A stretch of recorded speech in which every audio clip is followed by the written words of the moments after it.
2 words. 2 small, quiet words, and the most powerful alpha in the known world forgot how to breathe. Not yet.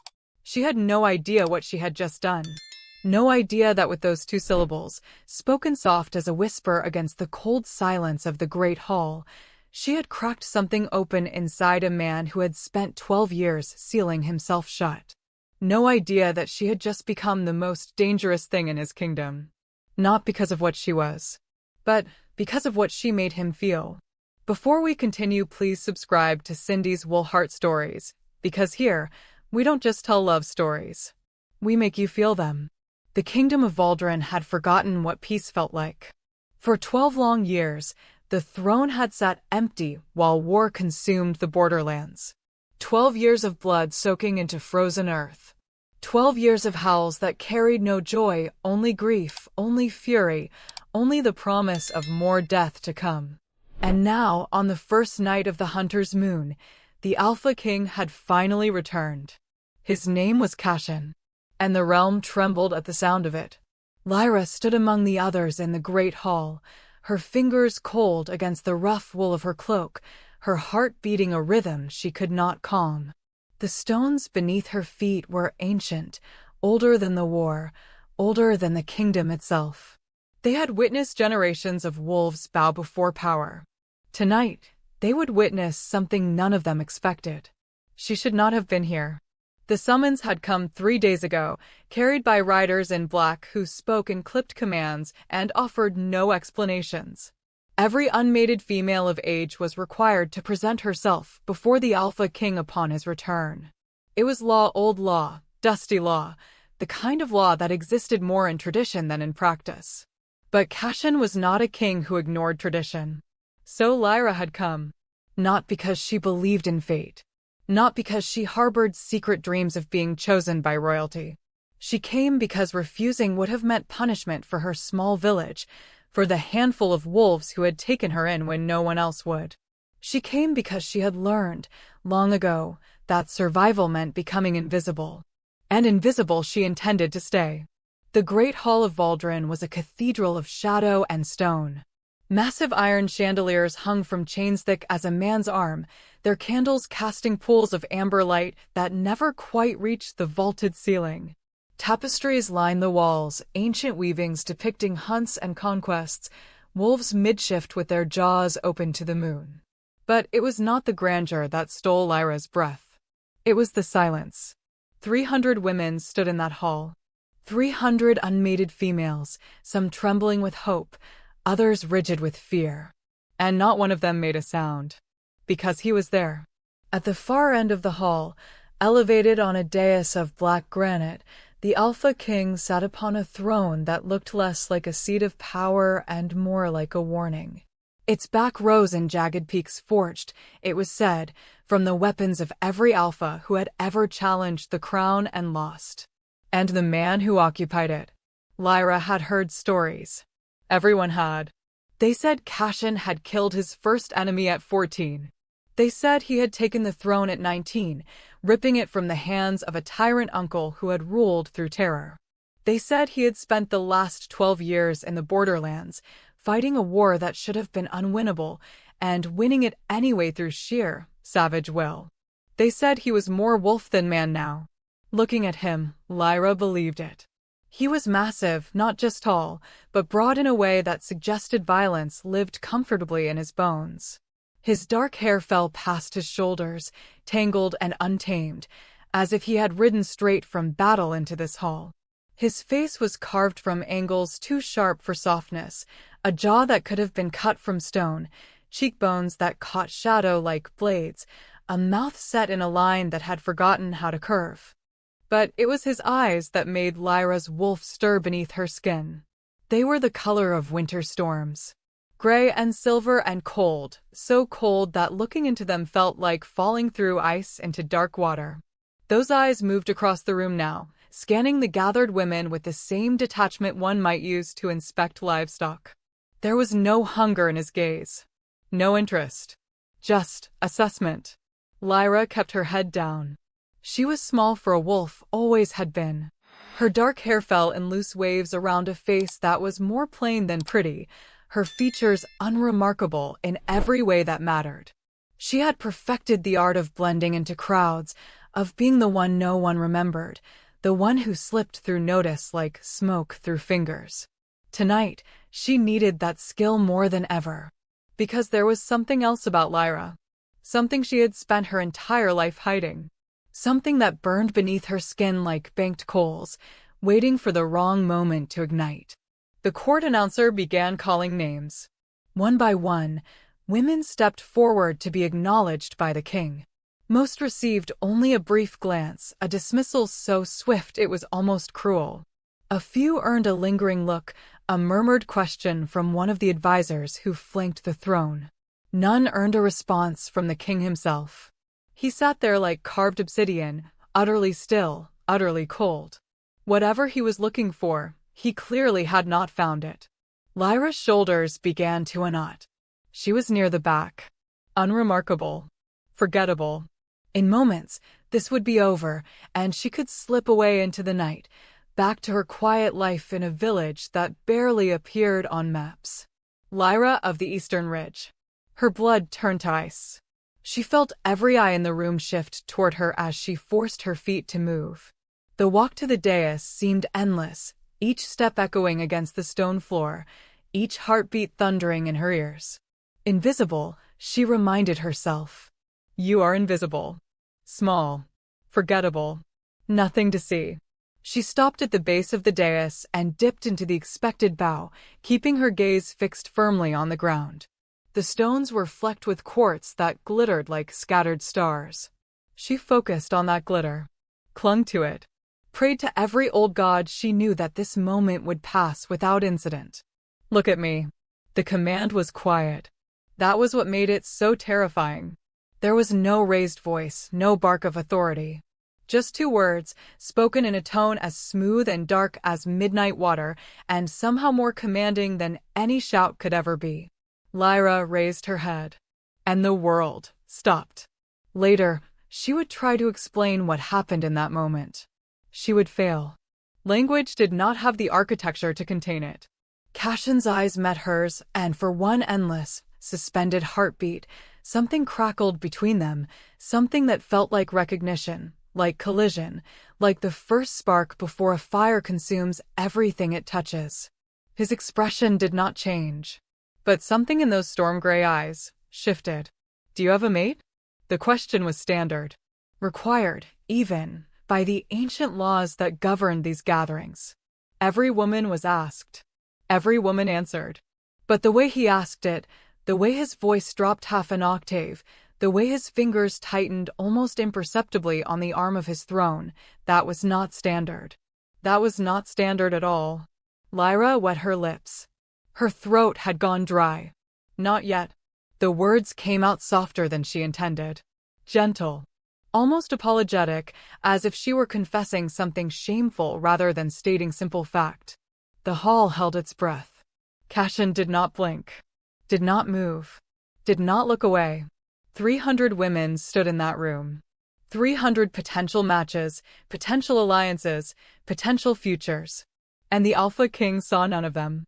He saw only her. Something flickered across his face, there and gone so quickly Lyra almost convinced herself she had imagined it. Not desire. Not recognition. Possibility. As if her answer had opened a door he had not known existed. As if those two small words had awakened something in him that had been sleeping for a very, very long time. The moment shattered when an advisor leaned in to whisper something in the king's ear. Cashin's gaze finally released her, and Lyra stumbled back a step, suddenly aware that she had forgotten to breathe. Next, the announcer called. Lyra retreated to her place among the others, her legs unsteady, her heart a wild thing beating against her ribs. What just happened? She did not know. But deep in her chest, beneath the fear and the confusion and the desperate wish to disappear, something else stirred. Something ancient. Something that recognized him even though she did not. Something that whispered, soft as a secret, he sees you. He sees all of you. And now, nothing will ever be the same. The ceremony continued. Life, for everyone else in that hall, resumed its ordinary rhythm. But for Lyra, the world had just tilted on its axis, and she was only beginning to understand how far she was about to fall. 3 days passed. 3 days of silence. 3 days of routine. 3 days in which Lyra convinced herself, almost successfully, that the moment in the Great Hall had meant nothing. A trick of the light. A figment of exhaustion. A king's passing curiosity, already forgotten in the weight of governance and war's aftermath. She was no one. And kings did not remember no ones. The unmated women who had been summoned were housed in the eastern wing of the castle, a sprawling maze of corridors and chambers that had once belonged to visiting nobility. Now it served as temporary lodging while the traditional observation period ran its course.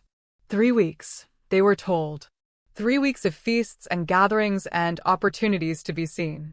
Lyra intended to be seen as little as possible. She kept to the edges of rooms, took her meals early, before the halls filled with chattering voices and ambitious glances. She walked the gardens at dawn when mist still clung to the rosebushes, and the only witnesses to her solitude were the crows that gathered on the ancient fountain. It should have worked.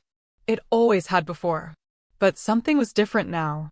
She felt it first as a prickle at the back of her neck, that unmistakable sensation of being watched. She would turn and find nothing.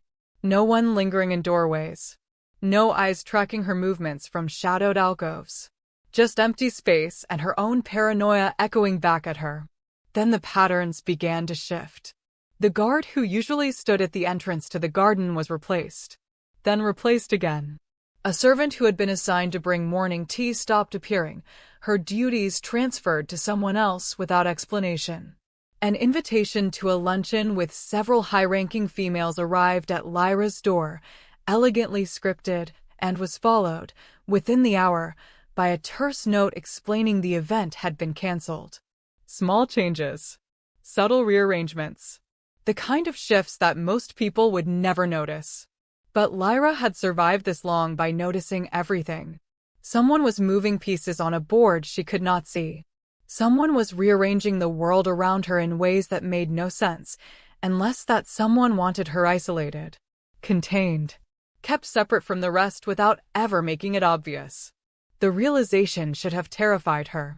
Instead, it sparked something else. Something hotter. Something that felt dangerously close to anger. On the 4th night, she broke pattern.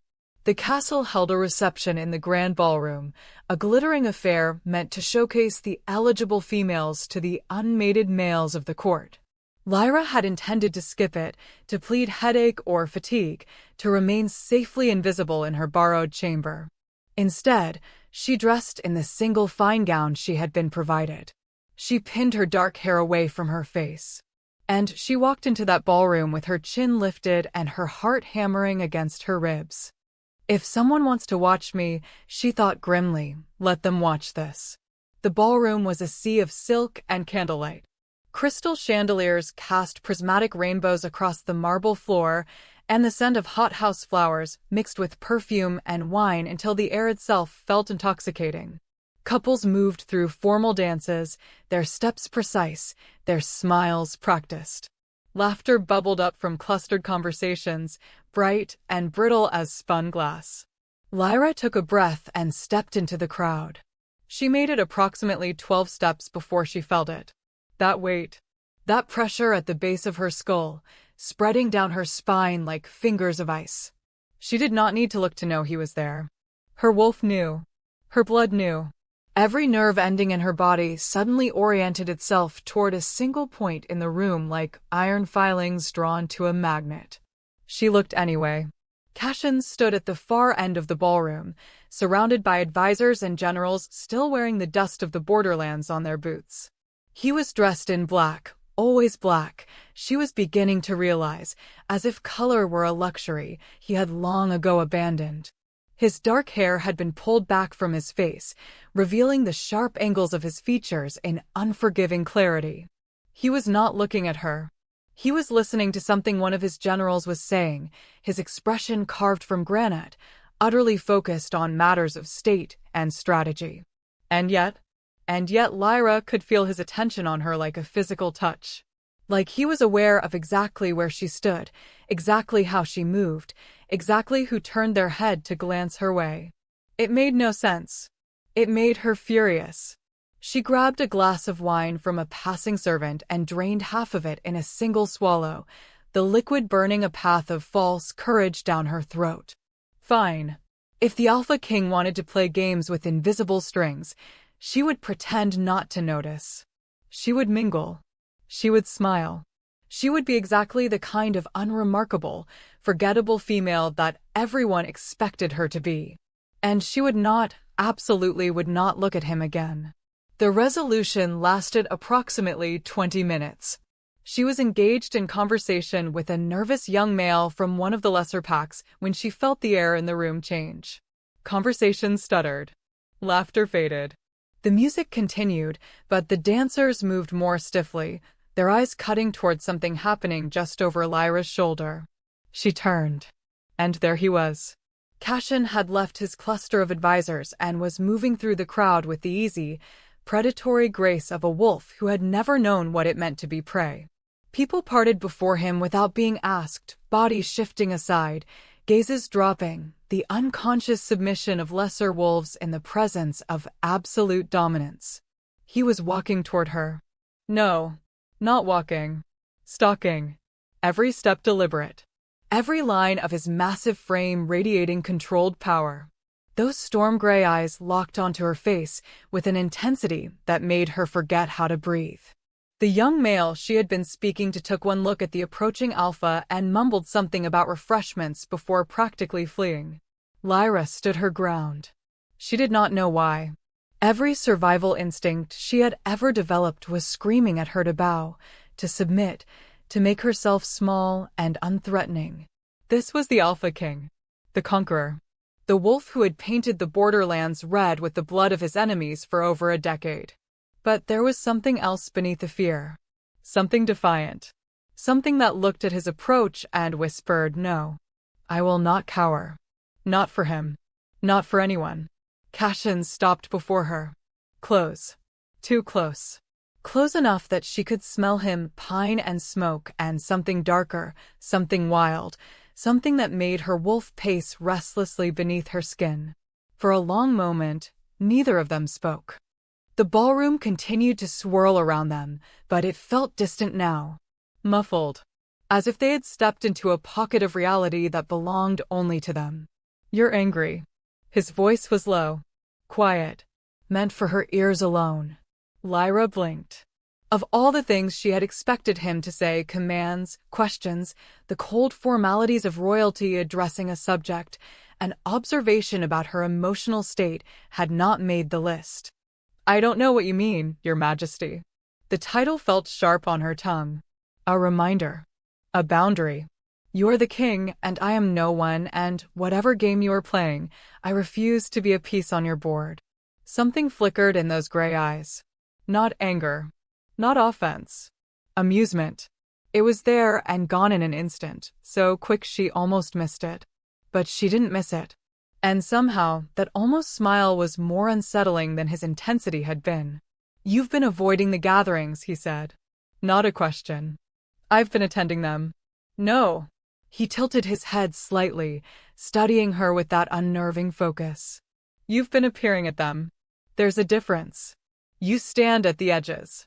You leave early. You speak to no one of consequence." Lyra's heart was pounding now, but she kept her voice even. "Perhaps I simply have nothing of consequence to say." "Perhaps," he agreed. "Or perhaps you are hiding." The word landed like a blow. Hiding. He couldn't know. There was no way he could know what she carried beneath her skin, what power burned in her blood, what she had spent her entire life concealing from a world that would destroy her if it ever discovered the truth. And yet the way he said it, the way his eyes held hers without blinking, without mercy, without any of the social niceties that should have governed an interaction between a king and a common wolf. It felt like he was looking straight through her. "Everyone hides something," Lyra said quietly. "Even kings." The air between them crackled. For a moment, just a moment, something shifted in Cashin's expression. A crack in the stone. A glimpse of something raw and wounded behind the armor of control. Then it was gone. Dance with me. The command caught her off guard. What? Dance. He extended one hand, large, calloused, the hand of a warrior rather than a courtier. With me. Lyra stared at that offered hand as if it were a serpent poised to strike. I don't think that's. It wasn't a request. There it was. The steel beneath the velvet. The reminder that whatever almost human moment had just passed between them, he was still the Alpha King, and his word was law in ways she could not challenge. Lyra placed her hand in his. The contact was electric. She felt it surge through her, a jolt of awareness that started at her palm and radiated outward, lighting up nerve endings she hadn't known she possessed. His fingers closed around hers, warm and strong and impossibly steady, and she had the sudden, irrational thought that this was what it might feel like to touch a storm. He led her onto the dance floor. The music had shifted to something slower, something older, a melody that belonged to the ancient traditions of their kind, when wolves danced beneath open moons and the boundary between human and beast was thin as mist. Cashin's free hand settled at her waist. Her own came to rest against his shoulder, her fingers curling into the dark fabric of his coat. They began to move. He danced like he did everything else, with absolute control, absolute precision. But there was something beneath the technique. Something that pulled at her even as her mind screamed warnings. "Why are you doing this?" she asked, the words slipping out before she could stop them. "Doing what?" "Watching me. Changing the guards. Canceling events I was invited to." She met his eyes, refusing to let him see how much this was costing her. "I'm no one, Your Majesty. I'm not worth this much attention." For a long moment, he didn't answer. His hand tightened almost imperceptibly at her waist. His jaw flexed. And when he finally spoke, his voice was rough in a way it hadn't been before. "You stood in a room with 300 women," he said slowly, as if the words were being dragged from somewhere deep, "and when I asked you a question, you answered, 'Not yet.'" That's just what I said. "It's true. I don't have a mate. Not yet."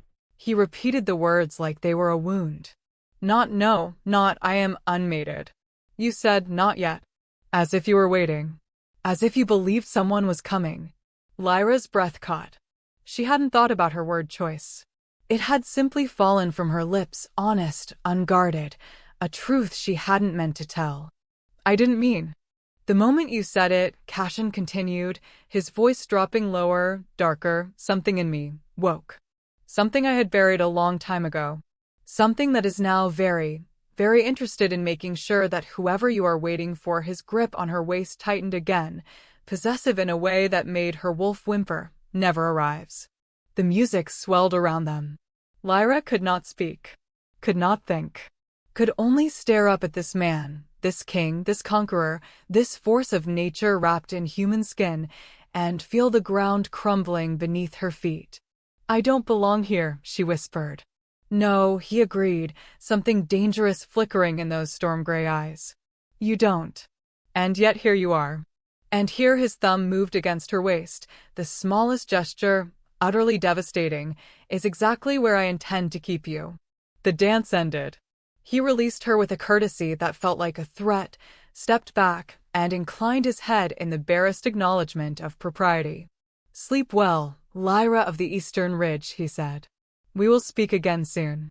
And then he was gone, swallowed by the crowd, leaving her standing alone in the middle of the dance floor with her heart racing and her world in ruins. She did not know what had just happened. But she knew, with the certainty of prey scenting predator on the wind, that everything had changed. The Alpha King had noticed her. And he had no intention of letting her go. Sleep did not come that night. Lyra lay in her borrowed bed, staring at the canopy above her head, watching shadows shift and dance as clouds passed over the moon outside her window.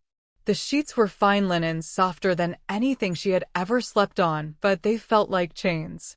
The room was warm, a fire crackling low in the hearth, but cold had settled into her bones in a way no flame could touch. "We will speak again soon." His voice echoed in her mind. That low, dark promise. That threat wrapped in silk. She pressed her palms against her eyes and tried to will her heartbeat to slow. This was not supposed to happen. She had come to Valdrin with one goal: survive the observation period, attract no attention, and return to her quiet village where she could live out her days in blessed obscurity. She had perfected invisibility, had made it an art form, had spent 15 years learning exactly how to dim her presence, mute her energy, become the kind of wolf that powerful people looked straight through. And in one night, one dance, one conversation, one pair of storm-gray eyes, all of it had unraveled. The Alpha King saw her. Worse than that, he was interested. Lyra turned onto her side, curling into herself like she used to do as a child when the nightmares came. The ones where fire poured from her hands and everyone she loved turned to ash. The ones where she stood alone in a field of bodies, her own screams echoing back at her from a sky that had turned to blood. Those dreams had not visited her in years. Tonight, she suspected they would return. Because Cashin's attention was dangerous in ways he could not possibly understand. Not because of what he might do to her, though that fear was real enough, but because of what she might do if he pushed too hard. What she might become. What she already was, buried deep beneath skin and silence and years of desperate control. The memory rose unbidden, as it always did when her defenses were low. She had been 12 years old the first time the fire came. It was the night of her first shift, that sacred, terrifying rite of passage when a young wolf's beast finally clawed its way to the surface. Every pup in her birth pack had gathered at the edge of the thornwood, their parents watching from a respectful distance, the full moon hanging fat and silver above the trees. Lyra had been nervous. All the pups were. But she had also been excited, eager to finally feel what the adults described, that rush of power, that liberation, that moment when human and wolf became one. She remembered the pain beginning. Remembered her bones starting to shift, her skin starting to ripple, her vision starting to sharpen into something wilder, keener, more alive. And then, light. Not moonlight. Not firelight. Something else entirely. It had erupted from her palms without warning, silver and white and impossibly bright, pouring out of her like her skin could no longer contain what lived inside. The other pups had screamed. The adults had surged forward, shouting, their faces twisted with something Lyra had never seen directed at her before. Fear. Pure, primal, uncontrollable fear. The light had lasted only seconds. It faded as quickly as it came, leaving Lyra collapsed on the forest floor, her shift incomplete, her body trembling, her hands. Her hands had been glowing. Faintly. Like embers buried in ash. The silence that followed was worse than the screaming. Her mother had reached her first. Had gathered Lyra into her arms and held her tight, whispering reassurances that even then had sounded hollow. It's all right, little one. It's all right. We'll figure this out. But they didn't figure it out. They couldn't. Because what Lyra carried was not supposed to exist anymore. The elders called it the Silver Flame, a power that had belonged to an ancient bloodline, wolves who had been blessed or cursed, depending on who told the story, by the moon goddess herself. They had been healers once, protectors, guardians of the sacred places where the boundary between the mortal world and the spirit realm grew thin. And then they had been hunted. Centuries ago, a mad alpha had risen to power, a wolf who believed that the Silver Flame bloodline threatened his dominion. He had ordered their extermination. Every wolf who carried the flame, every wolf who might carry it, every wolf connected by blood or bond slaughtered. The massacres had lasted a generation. When they finally ended, the bloodline was believed to be extinct. A ghost. A legend. A cautionary tale told to pups around winter fires. Except the bloodline was not extinct. It had survived, hidden, passed down through females who never manifested the power, who carried it dormant in their veins like a secret waiting for the right moment to wake. Lyra was that moment. And her birth pack had not known what to do with her. For 3 years, they tried to hide it. Her parents kept her away from pack gatherings, trained her to suppress the fire, taught her to bury it so deep that even she sometimes forgot it was there. She learned to be quiet, unassuming, small. But power like hers did not stay buried forever. She was 15 when the accident happened. A group of young males from a neighboring pack had cornered her in the woods. They were cruel in the casual way of boys who had never been taught consequences, taunting, threatening, their laughter sharp as broken glass. One of them had grabbed her arm, twisted it behind her back, whispered things that made her wolf howl with rage and terror. Lyra didn't remember deciding to fight back. She only remembered the light, brighter this time, hotter, a flood of silver fire that exploded from her core and sent all 3 males flying. They had landed 20 feet away, their skin blistered, their eyes wide with shock. They had survived. But her secret had not. Within days, the whispers had spread through the region. The silver flame. The forbidden power. The girl who carried extinction in her blood. Her own alpha had come to her parents with regret in his eyes and steel in his voice. She cannot stay. If the other packs discover we have been harboring her, they will unite against us. They will burn our lands and salt the earth. I am sorry. Truly. But she must go. Lyra's mother had wept. Her father had raged. And in the end, it had changed nothing. She was cast out at 15 years old, given a small pack, a handful of coins, and a warning to never return. Her parents had held her one last time at the border, their tears hot against her hair, their voices breaking with promises to find her, to fix this, to bring her home. They never did. She heard, years later, that a fever had swept through the pack. Her mother had been among the first to fall. Her father had followed within the week. Lyra had not been allowed to attend the burnings. She had not been allowed to say goodbye. Now, lying in her borrowed bed in the castle of the Alpha King, Lyra pressed a hand against her chest and felt the old familiar ache. 15 years. 15 years of wandering. Of finding small villages that asked few questions and needed hands for work that no one else wanted. Of learning to be useful without being noticed, valuable without being memorable. The Eastern Ridge Pack had been a miracle she hadn't expected. A tiny community tucked into the mountains, led by an ancient female alpha named Marin who had taken one look at Lyra and said, "I don't care what you are, child. I care what you do. Work hard, cause no trouble, and this place is yours." Lyra had worked hard. She had caused no trouble. She had found something almost like peace. And now this. The Alpha King and his impossible attention. His dangerous interest.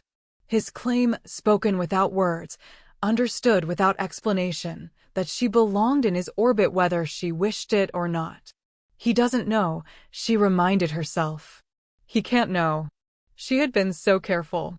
Had kept the fire banked so deep that most days she almost forgot it was there.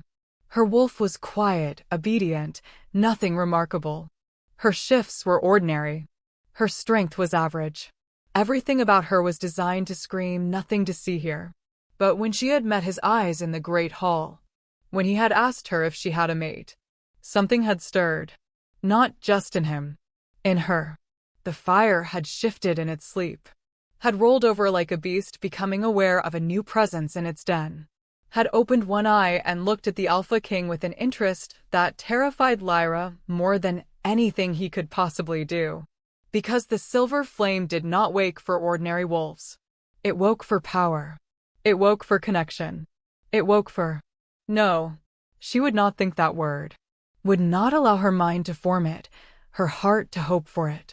That path led only to destruction, hers, his, everyone caught in the blast radius when the world discovered what she truly was. Cashin was the Alpha King. The most powerful wolf in the known world. If he learned what she carried in her blood, he would have two choices, destroy her as a threat or claim her as a weapon. Either way, she would lose herself. Either way, the girl she had fought so hard to become would burn away, leaving only the monster her birth pack had always feared. She would not let that happen.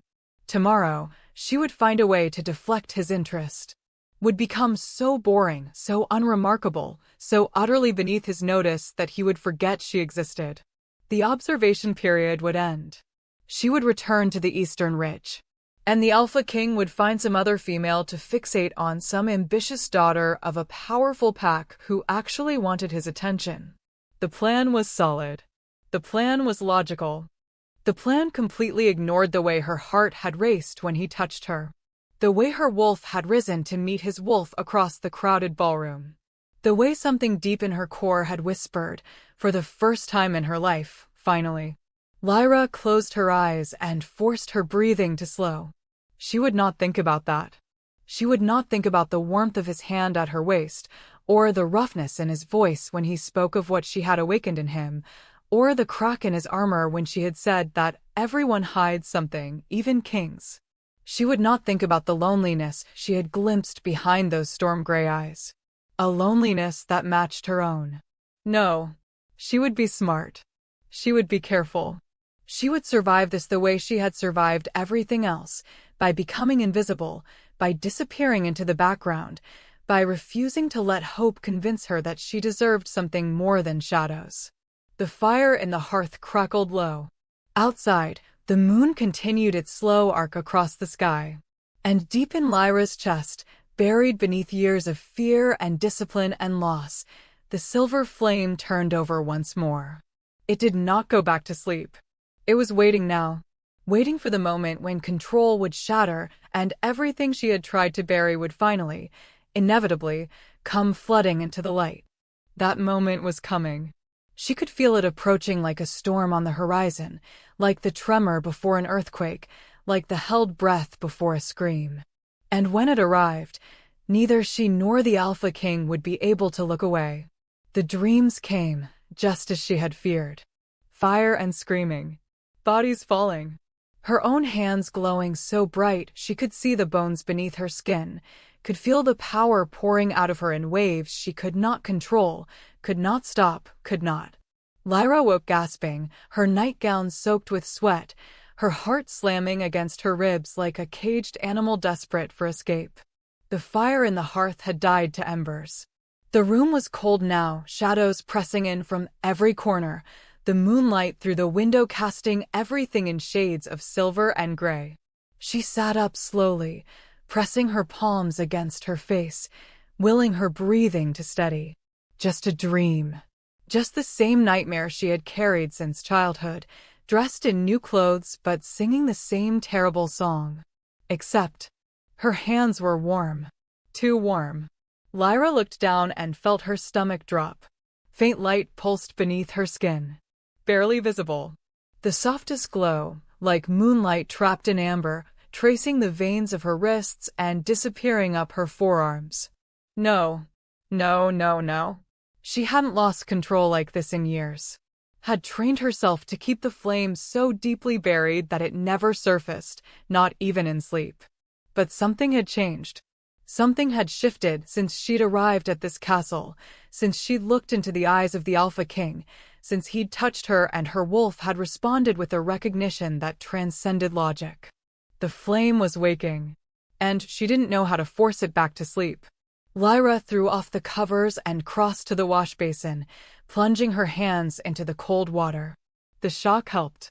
The glow faded, retreating back beneath her skin, and she stood there shaking, dripping, watching ripples distort her reflection until it no longer looked like her at all. She couldn't stay in this room. The walls felt too close. The air too thick. If she stayed here, trapped with her fear and her memories and the fire that wanted so badly to burn, she would shatter before morning. Without making a conscious decision, she dressed. Simple clothes, a dark dress, soft boots, a cloak with a hood that could hide her face. She slipped out of her chamber and into the corridor beyond. The castle was quiet at this hour. Most of its inhabitants had long since retired, and the halls stretched empty before her, lit only by torches that guttered in their sconces as she passed. Her footsteps were silent on the ancient stones. Her wolf, usually so dormant, paced restlessly beneath her skin, urging her forward. Where she was going, she didn't know. She only knew she couldn't stop. The corridors twisted and turned, leading her deeper into parts of the castle she had not explored. The architecture changed as she walked, newer stonework giving way to older, rougher blocks that spoke of centuries long past. The torches grew fewer. The shadows grew deeper. And still she walked, drawn by something she could not name, following a pull that lived somewhere beneath thought. She descended a staircase she didn't remember finding, passed through an archway carved with symbols that made her wolf shiver with recognition, stepped through a door that should have been locked but swung open at her touch as if it had been waiting for her, and found herself in a place that stole her breath. The chamber was vast, far larger than it should have been, given its location deep beneath the castle. The ceiling soared upward into darkness, supported by columns of black stone veined with silver that caught the light in strange, shifting patterns. The floor was polished obsidian, so smooth it reflected like still water, and in the center of the space, an altar, ancient beyond measuring, carved from a single piece of white stone that seemed to glow from within, its surface etched with symbols that Lyra recognized with a shock that nearly sent her to her knees. The marks of the silver flame. She had seen them only once before, in a crumbling book her mother had shown her in secret, explaining in whispered tones the history of their cursed bloodline. The spiraling patterns. The intertwined crescents. The image of a flame cupped in an open palm. This altar was covered in them. Lyra approached without meaning to. Her feet carried her forward as if she were dreaming, as if the chamber itself was pulling her closer with invisible hands. The air grew warmer with each step, thicker, charged with an energy that made the fine hairs on her arms stand upright. She stopped before the altar and stared. The stone's glow brightened, responding to her, calling to her. "I wondered when you would find your way here." The voice came from everywhere and nowhere, ancient, neither male nor female, carrying the weight of centuries in its measured cadence. Lyra spun, her heart in her throat, her hands rising instinctively in defense. A figure stepped from the shadows. She was old, impossibly old, her face a map of lines that spoke of lifetimes upon lifetimes, her hair a silver waterfall that fell past her waist.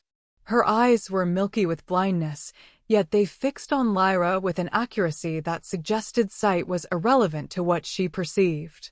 She wore robes of deepest black, embroidered at the hems with the same silver symbols that adorned the altar. In her gnarled hands, she carried a staff of twisted wood, its head crowned with a crystal that pulsed with soft, rhythmic light. "Who are you?"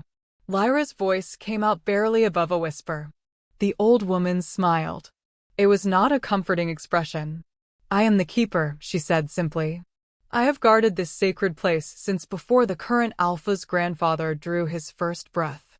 I have watched generations rise and fall, and I have waited." Her blind eyes seemed to pierce straight through Lyra's soul. "For you."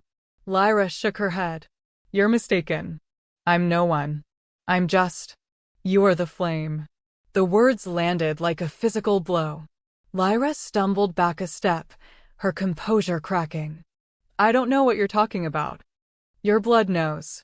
The keeper moved closer, her staff tapping against the obsidian floor in a slow, measured rhythm. "Your wolf knows. The altar knows." She gestured toward the glowing white stone. "Or it would not have summoned you here. You carry the silver flame in your veins, child. The last of a bloodline that was meant to be extinguished centuries ago. And you have walked directly into the heart of the very kingdom that once ordered your kind destroyed." Lyra's throat tightened. "Then I need to leave. Before anyone discovers. It is too late for that." The keeper reached the altar and pressed one palm against its surface. The symbols blazed to life, silver light racing along the carved lines like liquid fire, illuminating the entire chamber in an ethereal glow. "The prophecy was written before this castle's first stone was laid," the old woman continued. "Before the war that nearly broke this land. Before the Alpha King's ancestors claimed their throne.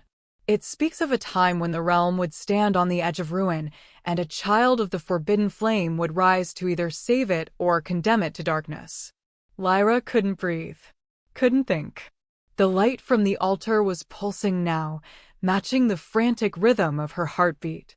I'm not, she shook her head again, more desperately. I'm not a savior. I'm not anyone's chosen one. I can barely control my own power. Exactly. The Keeper's voice hardened. You cannot control it because you have spent your life denying what you are. You have buried the flame so deep that it has no choice but to burn you from the inside. And now her blind eyes flicked toward the staircase through which Lyra had entered. The Alpha King's blood calls to yours, and the fire is waking whether you wish it or not. The words hit Lyra like ice water. What do you mean, his blood calls to mine? The Keeper was quiet for a long moment. When she spoke again, her voice had softened, not with comfort, but with something that might have been pity. The Alpha King carries his own secrets, his own ancient blood. Why do you think the flame stirred when you met his eyes? Why do you think your wolf recognized his across a room of hundreds? The prophecy does not speak of you alone, child. It speaks of two. She raised her hand, and the light of the altar shifted, the symbols rearranging themselves into new patterns that made Lyra's head spin. The silver flame and the shadow wolf, the Keeper intoned, her voice taking on the cadence of recitation, words repeated so many times they had worn grooves in the air itself. Bound by blood, bound by moon, bound by a cord that neither time nor death can sever. When shadow meets flame, the realm will burn. When flame yields to shadow, the realm will rise. Two halves of a whole that was broken before the first moon fell. And in the hour of greatest darkness. She paused. The chamber fell utterly silent. What? Lyra demanded, her voice cracking. In the hour of greatest darkness, what? The Keeper's blind eyes found hers once more. One will choose destruction. One will choose salvation. And the world will never be the same. The altar's light flared brilliant, blinding, overwhelming, and then went dark. Lyra stood in the sudden blackness, her breath coming in short gasps, her entire body trembling with the weight of what she had just heard. She didn't want this. Had never wanted this. Had spent her entire life running from the very destiny that now stood before her in the form of ancient prophecy and blind seers and a king whose eyes haunted her even when she closed her own. But one had nothing to do with it. The flame was awake. The prophecy was in motion. And somewhere in this castle, sleeping in his cold and lonely chambers, the Alpha King carried a darkness that matched her light, a shadow waiting to meet her fire. He doesn't know, Lyra whispered into the darkness. Cashin. He doesn't know what I am. Not yet. The Keeper's voice came from somewhere nearby, her staff tapping as she moved. But he feels it. The pull. The recognition. He has felt it since the moment he saw you in that hall, and it is driving him to madness. Why do you think he watches you so closely? Why do you think he cannot let you go? His blood knows what his mind has not yet understood. A door opened somewhere, a crack of torchlight piercing the darkness. Go now, the Keeper urged. Return to your chambers before you are discovered here. But know this, child of the flame, you cannot run from what you are. You cannot hide from the destiny that stalks you.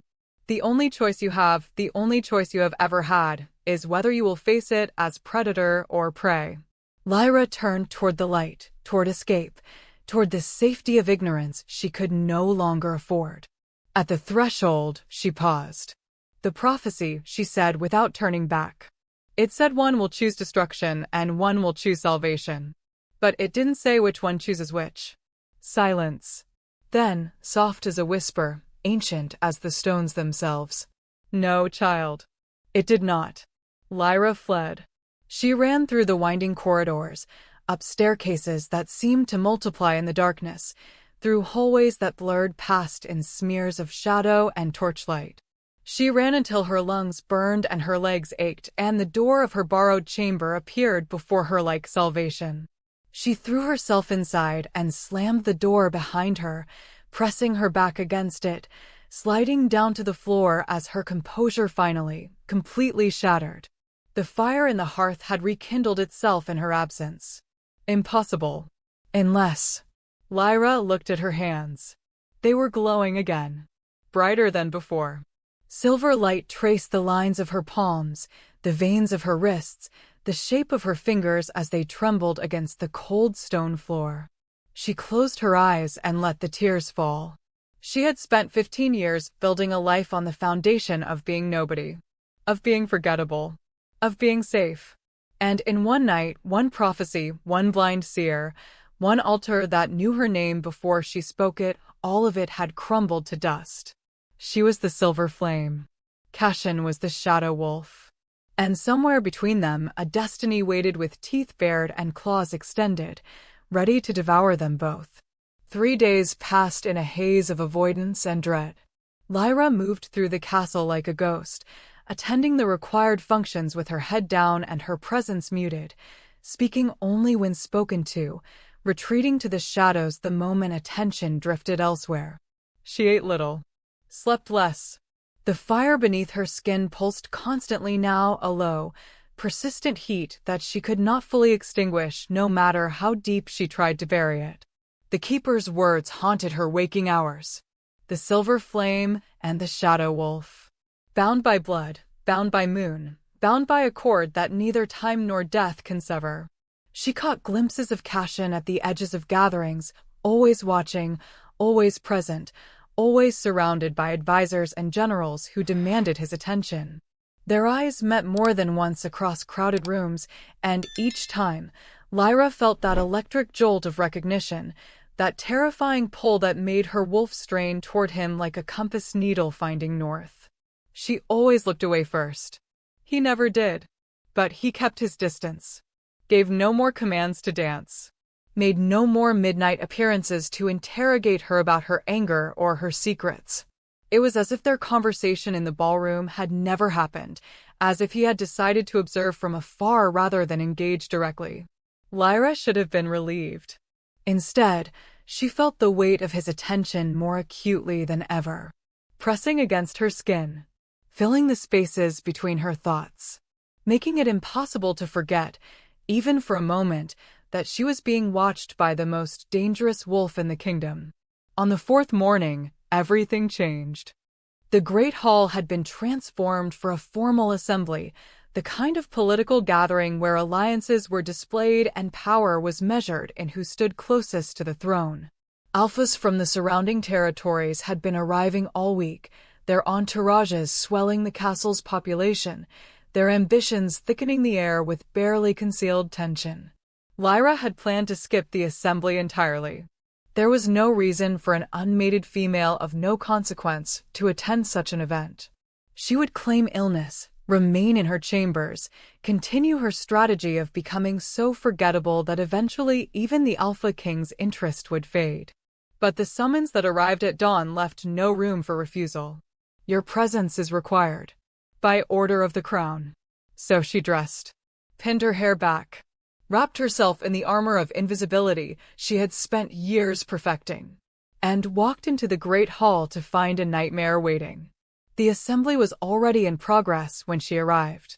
Alphas and their delegates filled the space, arranged in careful formations that spoke of rank and rivalry.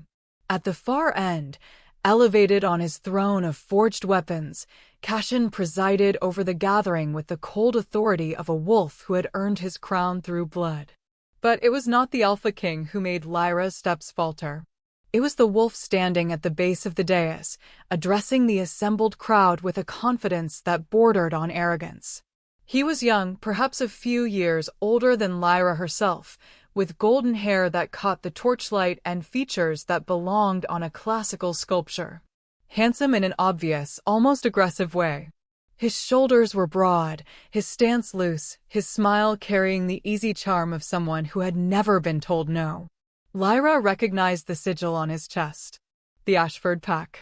One of the largest territories in the northern reaches, second only to the crown in military strength.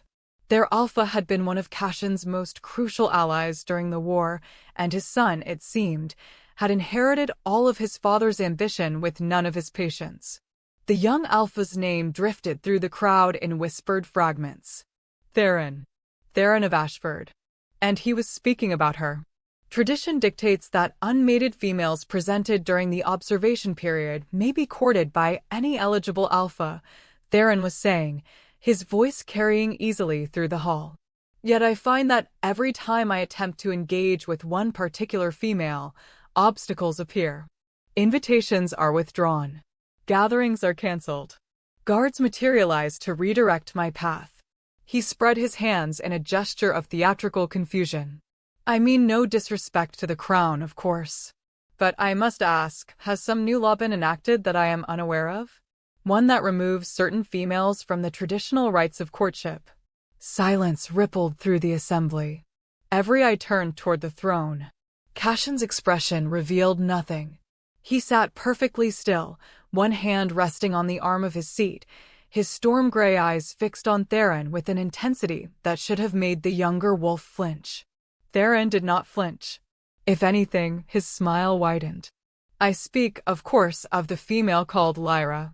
He turned, scanning the crowd, and his gaze landed on her with the precision of an arrow finding its target.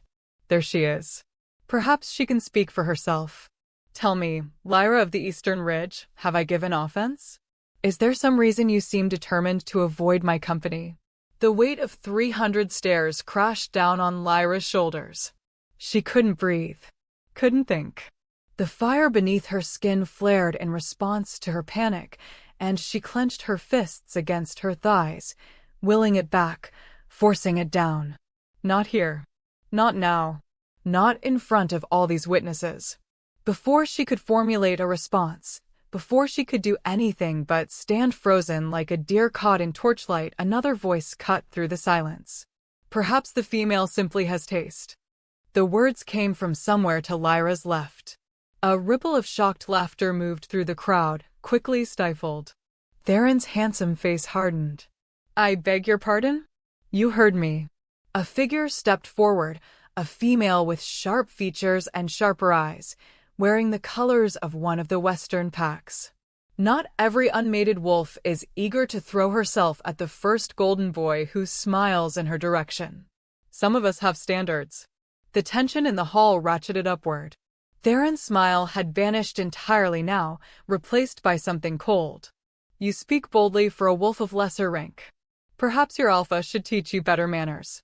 Perhaps yours should teach you humility. The situation was spiraling. Lyra could feel it, the mounting aggression, the dominance displays rippling through the crowd, the wolves around her beginning to shift their weight as ancient instincts responded to the threat of conflict. And, through it all, Cashin had not moved, had not spoken. His silence was more terrifying than any intervention could have been. Then Theron made his mistake. He turned back toward Lyra, taking a step in her direction, his expression shifting to something that was probably meant to be charming, but came across as predatory. I apologize for the commotion, he said smoothly. Why don't we step outside and discuss this privately? I'm sure we can clear up any misunderstanding without. He reached for her arm. And the world exploded. Not fire. Not this time. Shadow. It erupted from the throne like a living thing, a wave of darkness, so complete it swallowed the torchlight and plunged half the great hall into sudden, absolute black. The temperature plummeted. The air grew thick and heavy, pressing down on everyone present with the weight of an alpha command amplified 100-fold. Wolves dropped to their knees. Lyra felt her own legs tremble, her wolf cowering beneath the onslaught of pure dominance that crashed over the assembly. And then Cashin was there. Not on his throne, he had moved too fast for her to track, covering the distance between them in the space between heartbeats. He stood before her now, his massive frame positioned between her body and Theron's outstretched hand, his back to her as he faced the younger alpha. The shadows clung to him like a second skin. No, that wasn't right. The shadows came from him. They poured from his shoulders, his hands, the edges of his silhouette, writhing and twisting in patterns that made Lyra's eyes ache. The silver veins in the ancient columns responded, lighting up in counterpoint to his darkness, casting the entire hall in a war between shadow and light. The Shadow Wolf. The prophecy was real. All of it. Cashin said nothing. He didn't have to. Theron had stumbled backward, his earlier arrogance crumbling as he stared at the manifestation of power before him. His face had gone pale. His hand, the one that had been reaching for Lyra, trembled at his side. For a long, terrible moment, no one breathed. Then the shadows receded. They pulled back into Cashin slowly, reluctantly, as if his control was a chain he had to drag them with. The torches flickered back to life. The oppressive weight lifted. But the damage was done. Every wolf in that hall had seen, had felt, had understood something they could not unsee. The Alpha King had revealed power that should not exist. Power that had been thought extinct for centuries. Power that marked him as something more than an ordinary alpha and something far more dangerous. And he had revealed it for her. For a nameless, unremarkable female from a mountain village. The whispers began immediately. Lyra couldn't make out the words, but she didn't need to. She could see it in the faces around her, the shock, the fear, the dawning suspicion. Eyes flicked between her and the Alpha King, calculations running behind careful expressions. What was she to him? Why would he expose himself like this? What secret was she carrying that warranted such protection? Theron found his voice first. It came out rough, stripped of its earlier confidence. "My apologies, Your Majesty." He bowed stiffly, his movements jerky. "I meant no offense. I did not realize the female was claimed." The word hung in the air like a blade. Cashin's voice, when he finally spoke, was ice. "She is not claimed." Each word was precise, deliberate, carrying a warning that made Lyra's wolf press itself flat against the floor of her soul. "But she is under my protection. Any wolf who touches her without her explicit permission will answer to me personally. This is not a suggestion. It is law." Another ripple of whispers.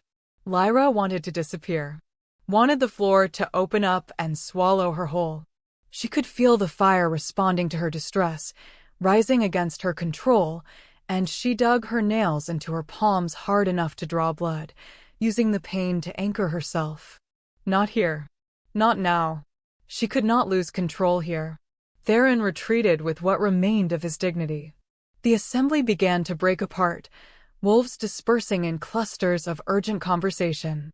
And through it all, Cashin stood before her like a wall, his broad back still shielding her from view. When he finally turned, his expression was unreadable. "Come with me." Not a request. Never a request with him. Lyra followed because she had no other choice. He led her through a side door, away from the whispers and the stairs, into a corridor she didn't recognize. His pace was brutal, long strides that she struggled to match, his shoulders rigid with tension she could feel radiating off him like heat from a forge. They stopped in a small courtyard, open to the sky, surrounded by walls high enough to block any view from the castle windows. A fountain trickled in the center, its water dark as ink. Cashin turned on her. "You need to leave." The words hit her like a physical blow. "What?" "This castle. This kingdom. You need to leave, and you need to do it now." Before he stopped, ran a hand through his dark hair. The gesture was so human, so utterly at odds with the terrifying display of power she had just witnessed, that it made her chest ache. "You saw what happened in there. You saw what I am. I don't understand. You don't need to understand." His voice cracked, just slightly. "A fracture in the stone. You need to survive. And you will not survive if you stay here. The council was already asking questions about you, about my interest, about why I changed the guard rotations. Now they've seen." He gestured vaguely at himself, at the air where shadows had writhed moments ago. "They will demand answers. And when they discover what you are..." Lyra went cold. "What I am?"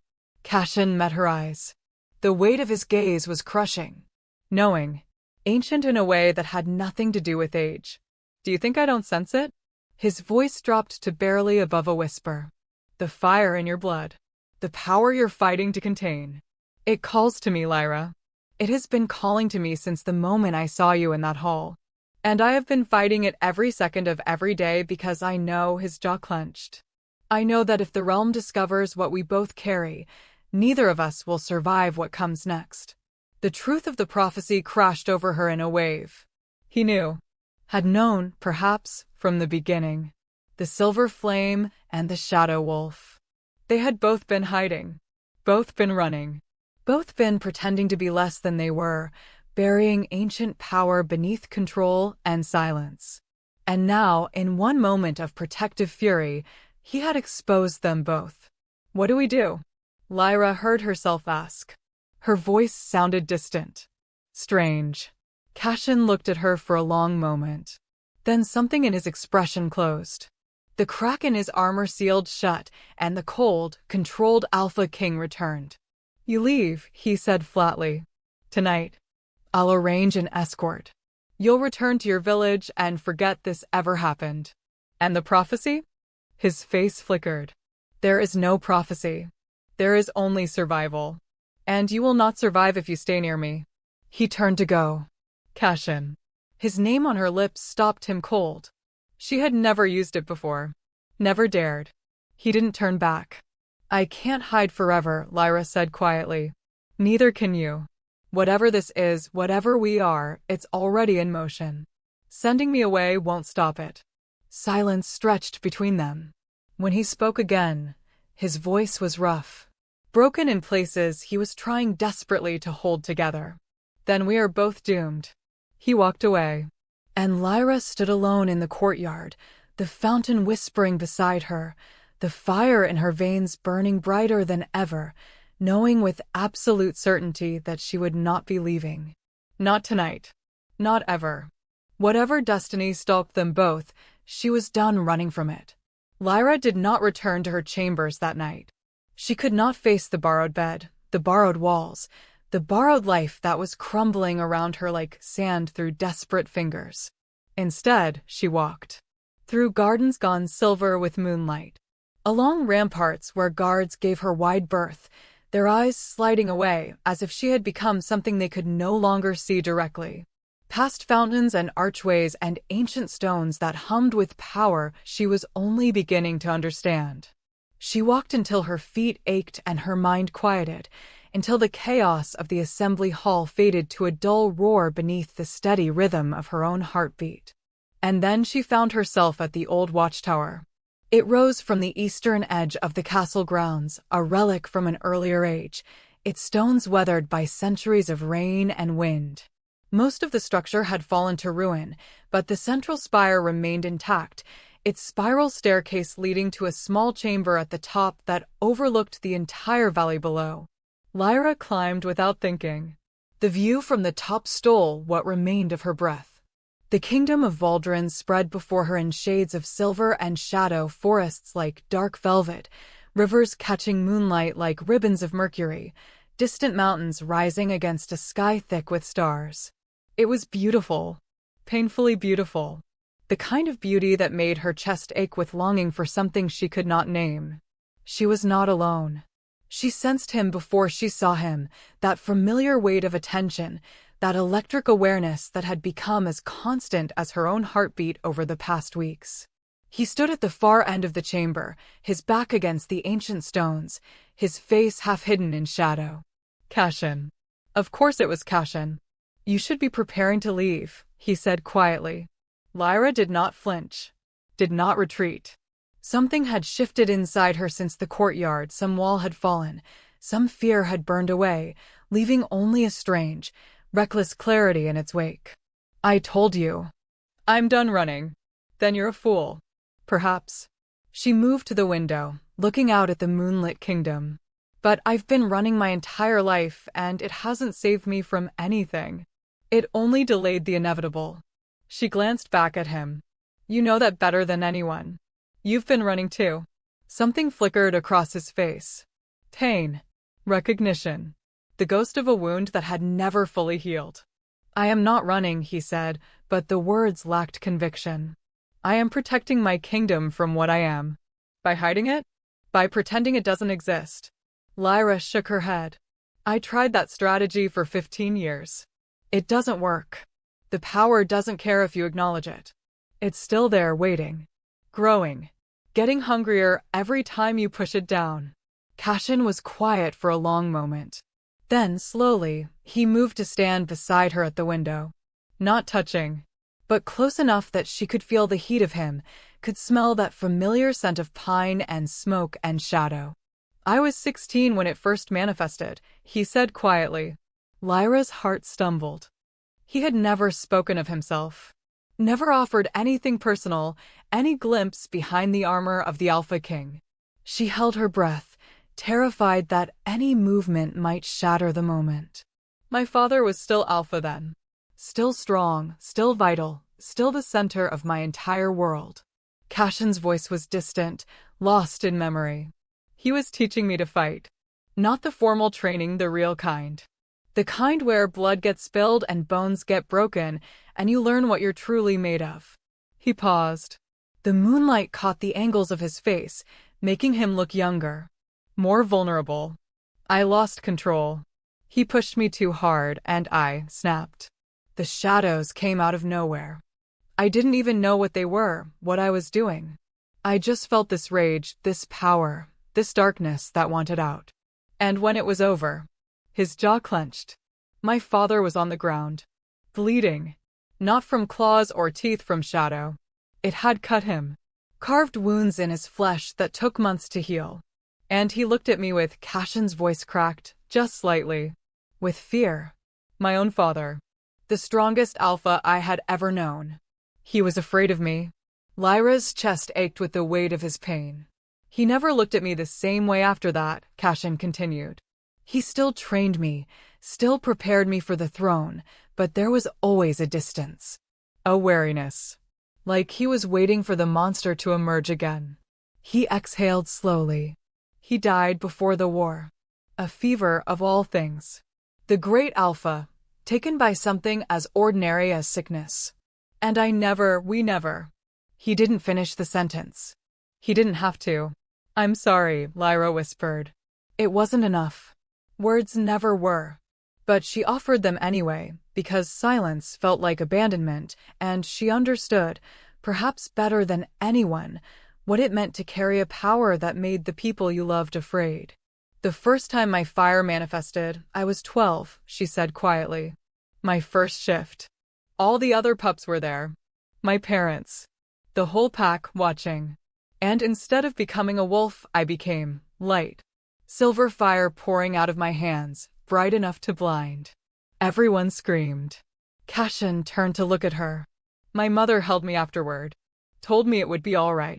But I could feel her shaking. Could feel how fast her heart was beating.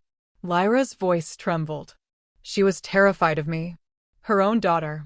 And she spent the next 3 years trying to teach me to hide what I was, to bury it so deep no one would ever know. And then, the memories rose like bile. The boys in the forest. The explosion of power. The exile. I was cast out at 15. My Alpha said I was too dangerous to keep. My parents couldn't stop it. Couldn't protect me. And 6 months after I left, they both died of a fever. I wasn't allowed to go back for the funeral. Tears slipped down her cheeks. She didn't bother wiping them away. I've been alone ever since. Moving from place to place. Being nobody. Being nothing. Because the moment anyone sees what I really am, her voice broke. They run. They always run. Cashin moved. She felt his hand first, large, warm, calloused, cupping her cheek with a gentleness that seemed impossible from a wolf of his size and power. His thumb brushed away her tears. His storm-gray eyes held hers with an intensity that made her forget how to breathe. I'm not running. 3 words. Simple. Devastating. Lyra's wolf surged to the surface, straining toward him, recognizing something in his darkness that called to her light. The fire beneath her skin responded, rising to meet his touch, and for one terrifying, exhilarating moment, she felt them connect, flame and shadow, intertwining like threads of the same tapestry. You should, she whispered. I'm not safe. I can't control. Neither can I. He was closer now. When had he gotten so close? She could feel his breath on her lips, could see the storm raging behind his eyes, desire and fear and something deeper, something that looked almost like reverence. I have spent 12 years building walls, Cashin said, his voice rough. 12 years learning to contain what I am, to bury the shadow so deep that no one would ever see. And then you stood in my hall and said 2 words, and every wall I had ever built came crashing down. His forehead touched hers. I don't know what this is, he admitted. I don't know what the prophecy means, or what destiny wants from us, or whether we're meant to save each other or destroy each other. But I know, his hand slid into her hair, cradling the back of her head. I know that I cannot let you go. I have tried. I have ordered myself to stop watching you, stop thinking about you, stop feeling this pull that defies everything I thought I knew about myself. And I cannot do it. Lyra's heart was pounding so hard she was certain he could hear it. Can I trust you? She whispered. It was the question she had been carrying since the moment their eyes first met. The question that lived beneath every other question, every interaction, every charged silence between them. Cashin pulled back just enough to meet her eyes. I don't know, he said honestly. I don't know if I trust myself. I have done terrible things, Lyra. I have killed. I have conquered. I have let the shadow consume me in ways that I am still paying for. I am not a good man. I may not even be a safe man. He paused. But I will never lie to you. I will never hide what I am from you. And I will spend whatever time we have protecting you from the world that wants to destroy us both. That is the only promise I can make. The only truth I can offer. It wasn't enough. It should not have been enough. But when he looked at her like that, when he stripped away the armor and showed her the wounded, lonely, desperate man beneath the crown, Lyra felt something crack open in her chest. Something she had kept locked away for 15 years of isolation and survival. Hope. Stupid, dangerous, impossible hope. I see you, she said softly. All of you. The shadows and the scars and the monster you think you are. And I'm still here. His breath caught. Lyra. I'm still here, Cashin. The space between them vanished. His lips found hers, not gently, not carefully, but with the desperate hunger of 2 people who had been starving their whole lives without knowing what they were hungry for. The kiss was fire and shadow, light and darkness, 2 forces that should have destroyed each other instead tangling together like they had been made to fit. Lyra gasped against his mouth. Her hands fisted in his shirt. Her wolf howled with a joy she had never felt before, and the fire beneath her skin rose to meet his shadows until they were wrapped in a cocoon of power that pulsed with their combined heartbeats. For one perfect, suspended moment, nothing else existed. No prophecy. No politics. No council waiting to condemn them. Just this. Just them. Just the impossible, undeniable truth of 2 souls recognizing each other across the void of their respective loneliness. Then a bell tolled somewhere in the castle. Once. Twice. 3 times. The warning bell. Cashin pulled back, his expression shifting from tenderness to alarm in the space of a heartbeat.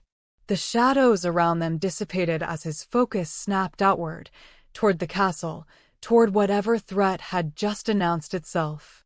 What is that? Lyra asked. His jaw tightened. Council summons. Emergency session. His eyes met hers, and she saw the dread in them before he could hide it. Something's happened.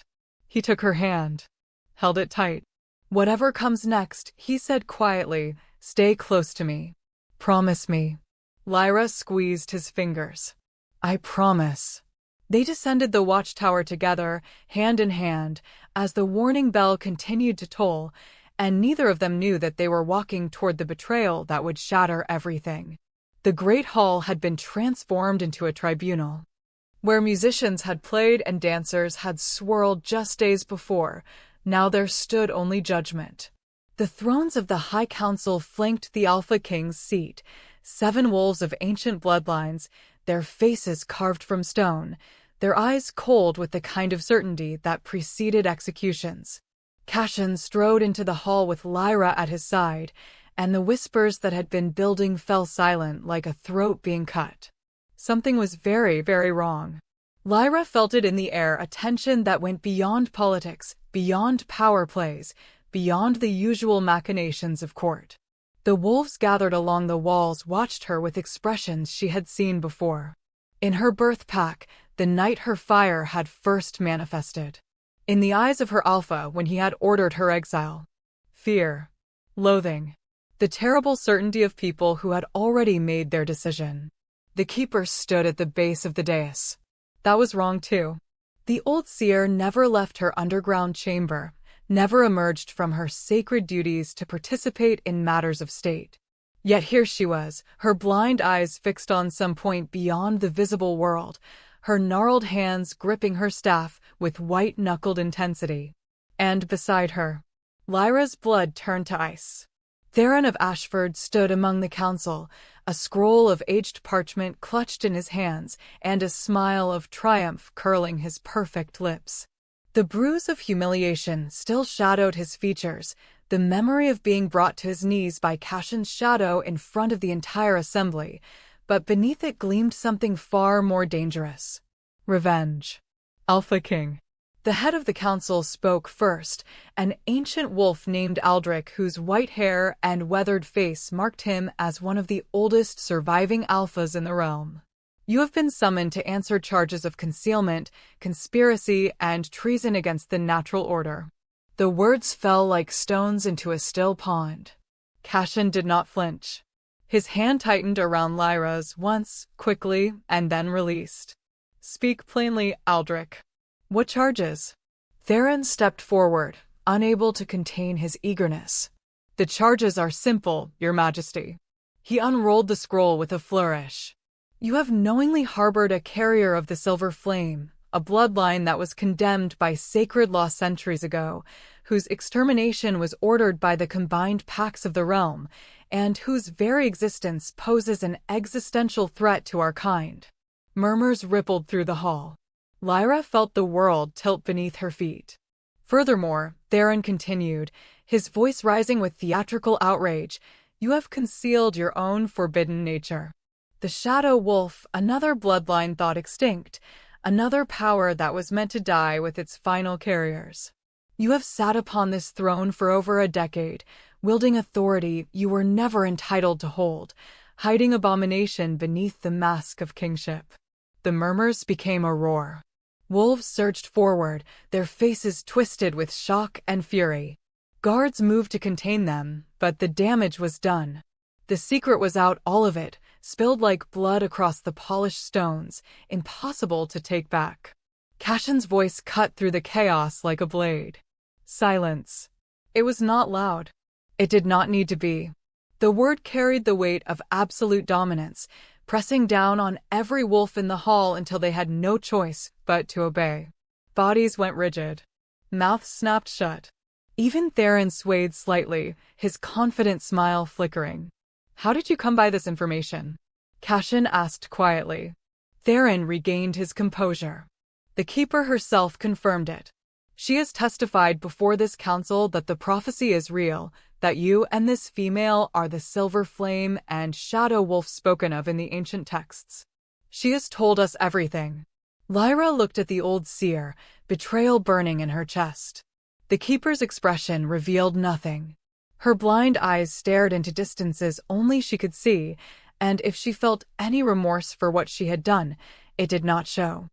The prophecy must be fulfilled, the keeper said, her voice carrying that same ancient weight Lyra remembered from the underground chamber. But not in the way you hope, young Alpha. The council twists the words to serve their fear.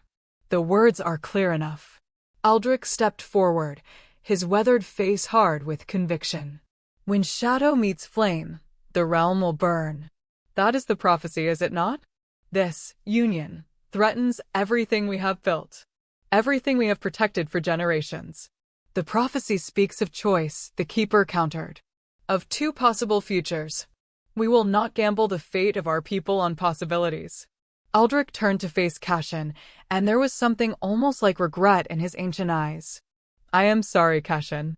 You have been a good king. A strong king. But this changes everything. The council has voted.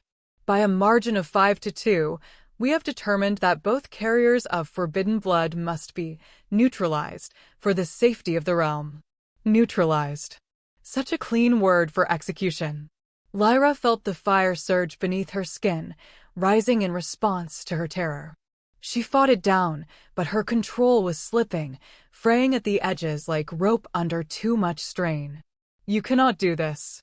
Her voice came out stronger than she expected. Neither of us has harmed anyone. We are not the threat you fear. You are exactly the threat we fear. Theron stepped toward her, emboldened by the council's support. Your very existence is a threat. Your power, unchecked, could level cities. Could burn armies. Could what? Cashin moved, placing himself between Lyra and the approaching wolf. The shadows at his feet began to stir, creeping outward like dark water. Could challenge the authority of ambitious young alphas who think they deserve what they haven't earned? Could threaten the comfortable lives this council has built its power upon. You prove our point. Aldrich's voice hardened. Even now, you cannot control it. The shadow responds to your anger, your fear, your base emotions. It is not a gift, it is a corruption. And we will not allow that corruption to spread. Guards began to move toward them. Dozens of wolves, armed and armored, their expressions grim with duty. Lyra's heart hammered against her ribs. This could not be happening. After everything, after the watchtower, after the kiss, after finally finding someone who understood, it could not end like this. She looked at Cashin. He stood tall, unbowed, the shadows swirling around him like a living cloak. But she could see the tension in his shoulders, the calculation in his eyes. He was measuring the odds, counting the guards, determining whether they could fight their way free. They couldn't. Even with both their powers combined, they couldn't defeat an entire council backed by hundreds of armed wolves. It would be a massacre, and they would still lose. Cashin. Her voice was barely a whisper. Don't. His jaw clenched. I will not let them take you. And I will not let you die for me. Their eyes met. In that moment, the world seemed to still. The guards, the council, the shouting wolves, all of it faded to background noise. There was only him and her and the impossible choice that lay before them. The female will be taken into custody pending execution, Aldrich announced. The Alpha King will be stripped of his authority and confined until... No! The voice came from the back of the hall. Every head turned. A wolf pushed through the crowd, a female with silver hair and battle scars that spoke of decades of warfare. Her eyes were sharp as flint, her bearing that of someone who had commanded armies and survived campaigns that had claimed lesser wolves. Lyra did not recognize her. But from the way Cashin's breath caught, he clearly did. General Astrid. His voice was rough. What are you doing here? The woman called Astrid strode forward, her gaze sweeping across the council with open contempt. Stopping a coup, apparently. She came to stand beside Cashin, her hand resting on the sword at her hip. Did you really think the army would follow your orders, Aldrich? After everything he has done for this kingdom? After the blood he has spilled, the wars he has won, the peace he has built? Aldrich's face darkened. This is not a coup. This is justice. This is fear. Astrid cut him off. Fear dressed up in pretty words about prophecy and safety and the natural order. I have seen fear like this before. I saw it when Cashin's uncle sat on that throne, using ancient laws to justify slaughter. I will not watch it happen again. Murmurs rippled through the crowd, different this time. Uncertain. The army stands with the Alpha King, Astrid continued. Any attempt to remove him by force will be met with force. That is not a threat. It is a promise. The tension in the hall shifted. Wolves who had been moving toward the guards began to hesitate. The council members exchanged uneasy glances. But Theron's smile had not wavered. A touching display of loyalty, he said smoothly. But it changes nothing. The prophecy is clear. The female carries power that cannot be controlled. And if the Alpha King will not allow her to be removed, his eyes glittered with malice. Then perhaps the female should remove herself. He raised his hand. Something flew through the air. Lyra saw it too late, a small vial, gleaming in the torchlight, arcing toward her with deadly precision.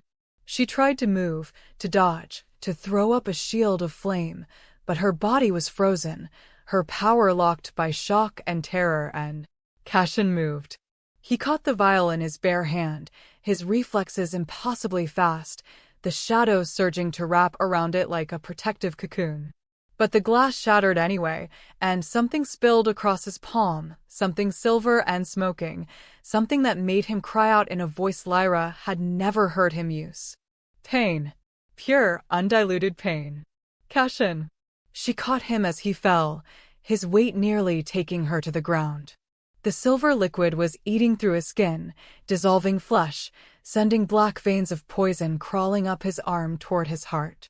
Silver bane. Concentrated. Weaponized. A poison designed specifically to destroy wolves with ancient blood. Lyra's vision went white. The fire she had spent her entire life containing erupted from her core like a volcano given voice. It poured out of her in waves, silver and gold and blinding brilliance, flooding the great hall with light so intense that wolves screamed and covered their eyes, falling to their knees before power they could not comprehend. But Lyra did not see them fall. She saw only Cashin, convulsing in her arms, the poison racing toward his heart. She did not think. She did not plan. She simply pressed her glowing hands against his wounded arm and poured every drop of fire she possessed into him. The world exploded. Light met shadow. Flame met darkness. Two powers that had been separated for centuries crashed together with a force that shook the foundations of the castle, that sent cracks racing through ancient stones, that shattered every window in the great hall and sent wolves flying like leaves in a hurricane. When the light faded, Lyra was kneeling on the floor, her hands still pressed to Cashin's arm. The poison was gone. The wound was gone. And Cashin was looking up at her with eyes that held no storm, only wonder. The hall was in ruins. Wolves lay scattered across the stones, groaning, struggling to rise. The council's thrones had been reduced to splinters. The ceiling above them now showed open sky, stars glittering through the hole her power had torn. Aldrich staggered to his feet, blood running from a gash on his forehead. "Seize her," he commanded, his voice hoarse. "Seize them both before. Touch either of them," General Astrid said quietly, "and I will end you myself." Silence fell. Lyra looked down at her hands. They were still glowing, faintly now, the fire retreating back beneath her skin. But something had changed.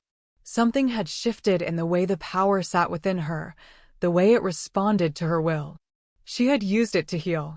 She had used it to save. For the first time in her life, the fire had not destroyed. It had protected. "This isn't over," Theron spat from somewhere in the rubble, his golden hair matted with dust and blood. "The realm will hear of this.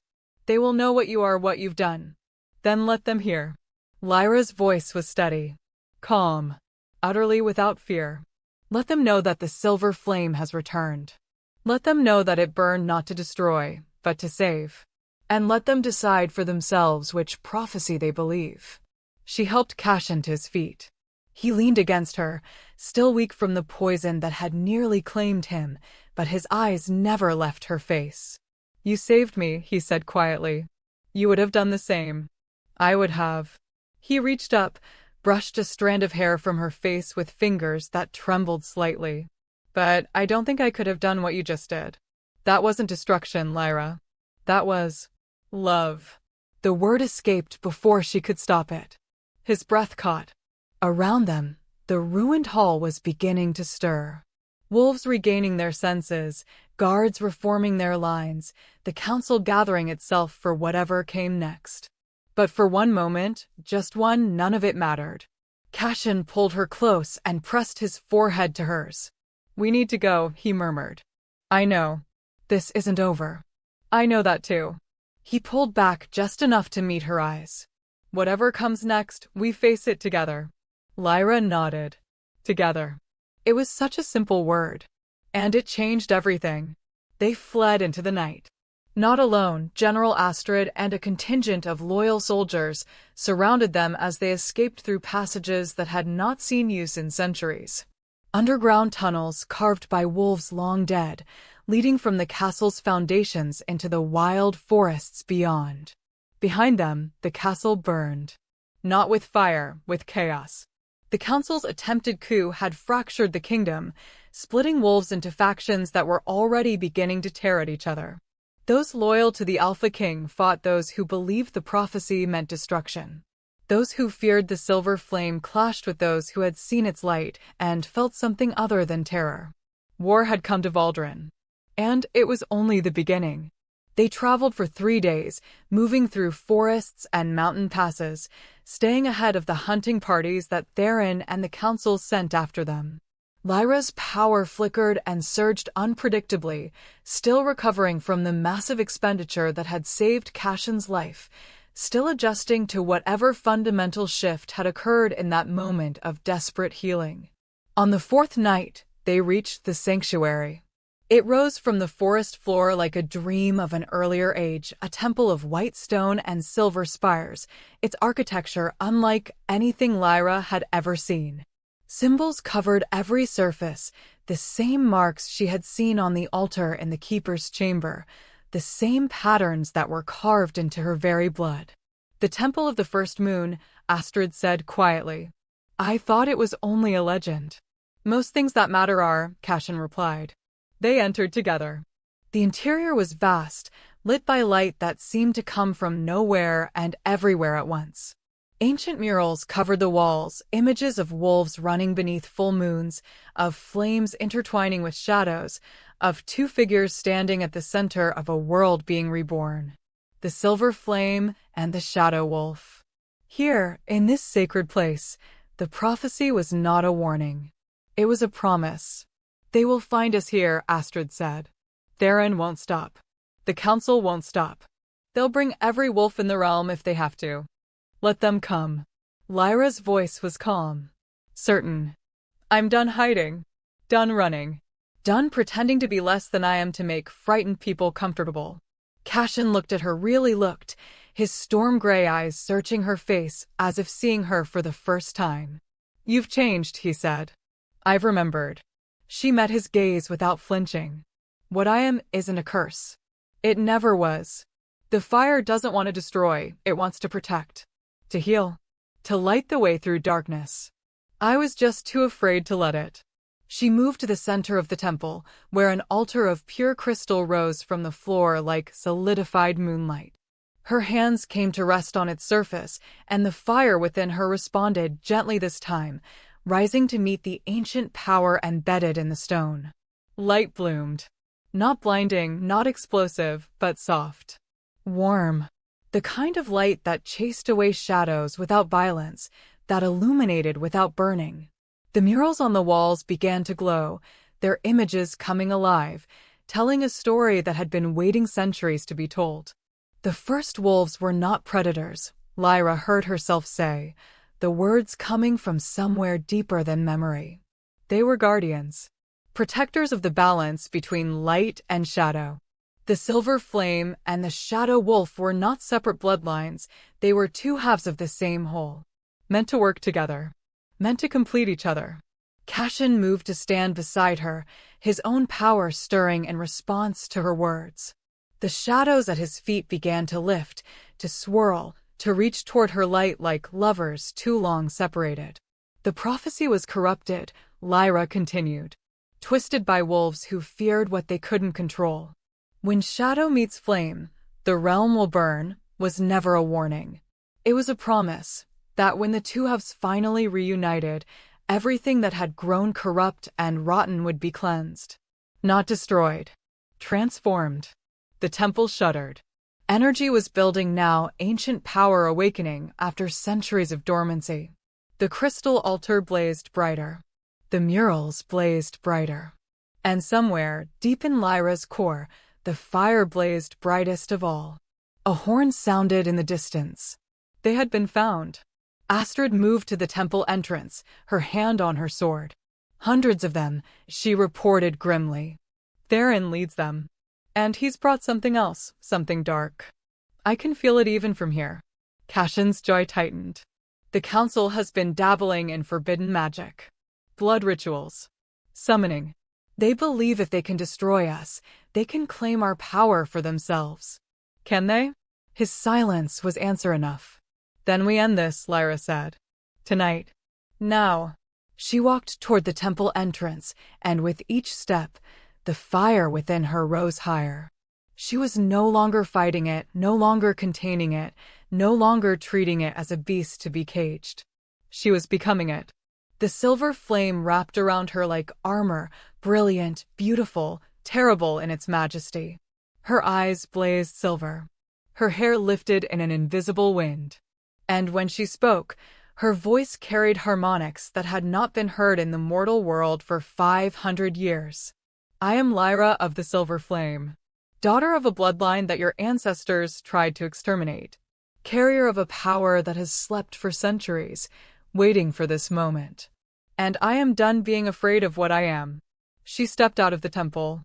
The army that awaited her stretched across the entire valley, hundreds of wolves in battle formation, their eyes gleaming with reflected torchlight, their bodies coiled for violence.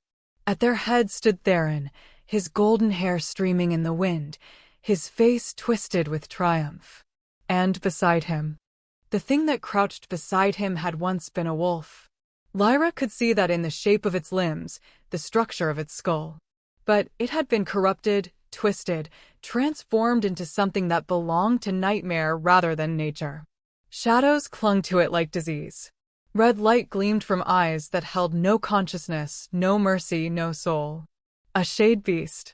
A creature of pure darkness, summoned through blood magic and bound to its master's will. Theron had made a deal with powers he didn't understand. And he had brought that horror here, to the sacred temple, to destroy everything the prophecy had promised. Kill them. Theron screamed. Kill them all. The army surged forward. The Shade Beast launched itself at Lyra, moving faster than anything that size should be able to move, its claws extended, its maw gaping wide. Light exploded from Lyra's palms. The silver fire caught the Shade Beast mid-leap, wrapping around it, piercing it, unraveling the dark magic that held it together. The creature shrieked, a sound that seemed to come from everywhere at once, that rattled the stones of the temple and made wolves clap their hands over their ears in agony. And then it was gone. Dissolved. Returned to the nothing from which it had been summoned. The army faltered. Cashin moved to Lyra's side, his own power rising to meet hers. The shadows that poured from him were not the wild, uncontrolled darkness of the council chamber. They were precise, purposeful, weaving together with her light to form patterns of terrible beauty. Together, their power was not twice as strong. It was infinite. "This is your only chance," Lyra called out, her voice carrying across the valley with impossible clarity. "Lay down your arms and walk away. The war you were told to fight is a lie. The enemy you were told to fear is your salvation. Choose now and choose wisely." Wolves began to break formation. First one, then another, then dozens, dropping their weapons, backing away, their faces transformed by wonder rather than terror as they looked upon the silver flame and the shadow wolf united at last. Theron screamed in fury. He shifted, his wolf form massive and golden, beautiful in its deadliness, and charged directly at Lyra, his fangs bared, his eyes blazing with hatred. Cashin stepped forward. Shadow met wolf in a collision that shook the earth. They fought with a savagery that defied description, fangs and claws and darkness, blood spraying, bones cracking, two alphas locked in a battle that could only end one way. It ended with Cashin's jaws around Theron's throat. Not killing. Not yet. He held the younger alpha there, pinned against the ground, his shadow form flickering around him like flames of darkness. The message was clear. Yield. Theron yielded. His body went limp. His eyes dimmed with the acceptance of defeat. And when Cashin released him, he lay there in the dirt, broken and diminished, everything he had tried to seize crumbling around him. The remaining wolves dropped to their knees. not in defeat. In reverence. They had seen the truth of the prophecy, not destruction, but transformation. Not the end of their world, but the beginning of something new. Lyra's fire slowly banked as she stood before the kneeling wolves, looking out at a sea of faces that no longer held fear. Her body ached with exhaustion. Her power had been pushed to limits she hadn't known she possessed. But she had never felt more whole. Cashin moved to her side, shifting back to human form. His arm came around her, supporting her weight, pulling her close. "It's over," he said quietly. "No." She leaned into him, drawing strength from his presence. "It's just beginning." The dawn came slowly to the valley. Pink and gold light crept across the sky, painting the temple of the first moon in colors that seemed impossible, soft and warm after the violence of the night. Birds began to sing in the surrounding forest. The world, for the first time in what felt like an eternity, was quiet. Lyra stood at the temple entrance, watching the sunrise. Behind her, the wolves who had knelt in surrender were being organized, fed, given shelter. General Astrid was already making plans: the return to Valdrin, the restructuring of the council, the long process of healing a kingdom that had been poisoned by fear and lies. There was so much work to be done. So many wounds to mend.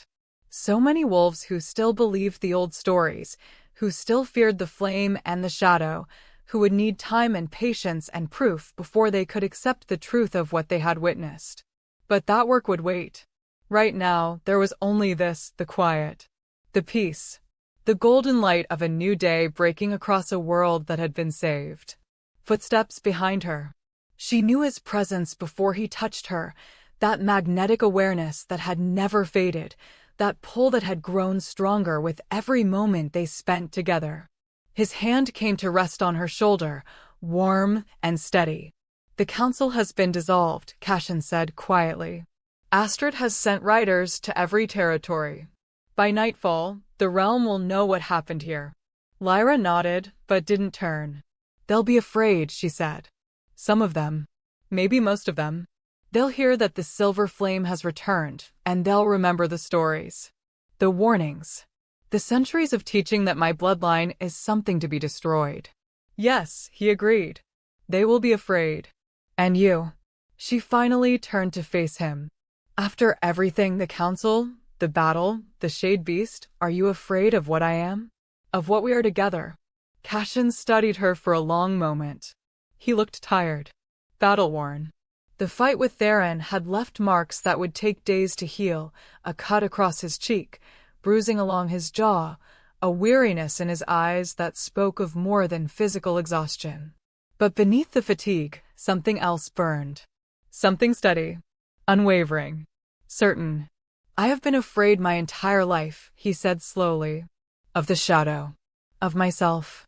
Of what I might become if I ever stopped fighting what I am. Fear is the only constant I have known." He stepped closer, his hands rising to cup her face with that impossible gentleness. "But when I look at you, when I feel your fire calling to my darkness, I don't feel fear." His thumbs traced the lines of her cheekbones. "I feel hope. For the first time in as long as I can remember, I believe that what I am might not be a curse. That what we are together might be the answer to a question I didn't know I was asking." Lyra's heart ached with the beauty of his words. But something else stirred beneath the warmth, a whisper of doubt, of unfinished business, of truths that had not yet been spoken. "The prophecy," she said quietly. "The Keeper said one would choose destruction and one would choose salvation. We assumed it meant us, that we would oppose each other, that one of us would have to lose for the other to win." Cashin's brow furrowed. "It wasn't about us at all." "No." Lyra shook her head. "It was about the choice we make together. Destruction or salvation, not of each other, but of the realm. Of the old ways. Of the fear that has ruled for so long." She pulled back slightly, and he let her go, his hands falling to his sides. "We chose salvation tonight," she continued. "We showed them that flame and shadow can heal instead of harm. But one battle doesn't win a war. One night doesn't undo centuries." She looked out at the valley again, at the wolves beginning to stir, at the temple glowing softly in the morning light, at the vast and broken kingdom that stretched beyond the horizon. I have to go back to the eastern ridge. The words hung in the air. Cashin went very still. What? My village. The wolves who took me in when no one else would. They need to know what's happened. They need to know that I'm alive, that everything has changed, that they don't have to hide me anymore. Lyra's voice was steady, but her heart was breaking with every word. And I need to see them. Need to remember where I came from before I can decide where I'm going. She turned to face him again, and his expression was a war, understanding battling with desperation, logic fighting instinct, the king struggling against the man. How long? I don't know. The honest answer hurt more than a lie would have. Days. Weeks. Long enough to make peace with my past. And then, Lyra stepped forward, took his hands, held them as if they were the only anchor in a churning sea. Then I come back, she whispered. If you'll have me. If I'll, he broke off, something cracking in his composure. Lyra, I have spent 12 years building walls. 12 years convincing myself that I was meant to be alone, that connection was weakness, that allowing anyone close would only end in destruction. His grip on her hands tightened. And then you stood in my hall and said, not yet, and every wall I built came crashing down. You didn't just awaken my shadow, you awoke me. The part of me I thought had died somewhere in the borderlands, in the blood and the loss and the endless fighting. His voice dropped to barely a whisper. I cannot lose you now. I cannot. You won't. She pressed her forehead to his, breathing him in, memorizing the scent of pine and smoke and shadow. The bond is real, Cashin. I feel it. Here. She pressed a hand to her heart. Every beat tells me where you are. Every breath calls me back to you. No matter how far I go, no matter how long I'm gone, that will never change. Then why go at all? Because I need to be whole before I can be yours. She pulled back enough to meet his eyes. I spent 15 years as half a person, hiding, running, denying what I am. You helped me remember. You helped me find my fire again. But there are pieces of me still scattered in the places I left behind. I need to gather them. I need to become the wolf I was meant to be, not for you, not for the realm, but for myself. Silence stretched between them. When Cashin finally spoke, his voice was rough with emotion. He was not entirely succeeding in controlling. Go, he said. Find what you need. Make peace with your past. He cupped her face one final time, his storm-gray eyes boring into hers with an intensity that took her breath away. But know this, Lyra of the Silver Flame. You are mine. Not by claim, not by law, not by force, but by choice. By fate. By the bond that has survived centuries of separation and found us in spite of everything that tried to keep us apart. He pressed a kiss to her forehead. I will wait, he murmured against her skin. However long it takes. I will wait. Lyra left at noon. She took a single horse, a pack of supplies, and the weight of a promise she intended to keep. The road stretched before her, winding through forests and over mountains, leading toward a village that felt like a lifetime ago. Behind her, the temple of the first moon glowed softly in the distance. Behind her, a kingdom was being reborn. Behind her, the Alpha King stood on the temple steps and watched her go, his shadow stretching toward her like a hand reaching across impossible distance. She did not look back. Not because she was afraid. Not because she doubted. But because if she looked, if she saw him standing there, waiting, wanting, she would not have the strength to keep riding. So she faced forward. Toward the east. Toward home. And she let the fire in her chest burn steady and true, a beacon that would guide her back when she was ready. Miles away, in the throne room of a ruined castle, Aldrich knelt before a pool of black water and spoke words that had not been uttered in 1,000 years. The water stirred. Eyes opened in its depths, ancient, hungry, older than the wolf bloodlines themselves. She has awakened, Aldrich whispered. The silver flame walks the world again. And she is more powerful than we feared. The voice that answered came from everywhere and nowhere, rattling the stones, freezing the air. Then we must move quickly. The Child of Flame is vulnerable while she is separated from her shadow. Find her. Take her. Bring her to me. Aldrich bowed his head. It will be done, my lord. In the depths of the black pool, something ancient began to rise. Back on the mountain road, Lyra paused. A shiver ran down her spine, cold and sharp, like fingers of ice tracing her soul. She turned. The temple was a speck in the distance now, barely visible against the afternoon sky. But she could feel him. Cashin. His shadow reached for her across the miles, and her flame rose to meet it. For one moment, just one, their powers touched. A promise. A warning. A bond that neither time nor distance could break. Lyra smiled. Whatever came next, whatever ancient evil stirred in the darkness, whatever enemies still hunted them, whatever impossible challenges lay ahead, she would face it. Not alone. Never alone again. She turned back toward the road. And rode toward her future. But the story isn't over. Not really. It never is, in the worlds we build together. Lyra's fire still burns. Cashin's shadow still reaches. And somewhere in the darkness between them, an ancient evil is waking, hungry for the power they carry, desperate to claim what the prophecy has promised. Will they find each other again before it's too late? Will the bond that saved a kingdom be strong enough to save them both? Or will the flames that united them be the same flames that tear them apart? If this story lit something inside you, if you felt Lyra's fear and Cashin's longing and the impossible, aching beauty of two souls finding each other against all odds, then you already know where you belong. Subscribe to Cindy's Wolfheart Stories. Because here, we don't just tell love stories. We make you feel them. We make you ache for them. We make you believe that somewhere, in the space between shadow and flame, your own mate is waiting. Hit that subscribe button. Ring the notification bell. And come back for more tales that burn. Because this is just the beginning. And we have so many more stories to tell.